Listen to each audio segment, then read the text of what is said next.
qui est à la base de la mort. Il y a Mama Kapi. Mais, papa, Toboïté, frère Matou Samuel, fois mizonga nanu na bomo inaye ya mitala. Nini oya sala na jeunesse na ye, banzela na ye nyonso. Misu pezaka asa alongola ka fi moko bweze quelque part, balakela ye. Nenge to yokaka, soi-disant balobaka. Et des fois, abotaka te pona nini asentaka mwana ya mokonza mboka na boma kuna. Balakela yo vino mobimba ko bota te. Eza pe lokola ye peut-être balakela yo vino mobimba ko va na mwasi 50 10 ans te. Eza normal. Pour comment expliquer yo kufela kaka basi to boité, ça arrive eza be preuve. Mais preuve encore yo kufela kaka basi. Non. Nzambe pas aragiste. Biloko misusu pezalaka omizongi na no mitali. Ah. Pourquoi kaka nga mwasa liboso akufi? Eke nango normal.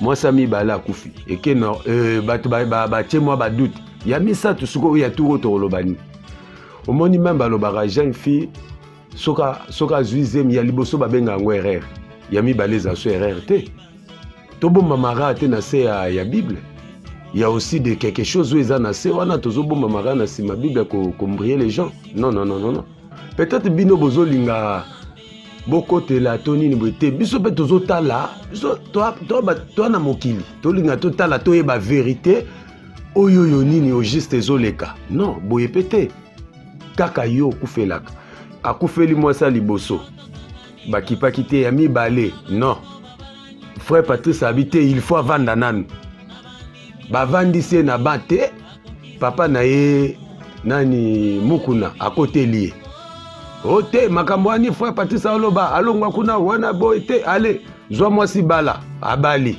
allez ko akufi lisusu siko to repesa nani raison frère Patrice to pasteur Mukuna vraiment na ebité nzamba sungaka kaka po makambo yo oeza subo nzambe te oyo komi lititi eza na se wana nasuki kaka wana mama namoni na kesu musika te nzamba sunga biso kaka po makambo yo eza pasi eza compliqué.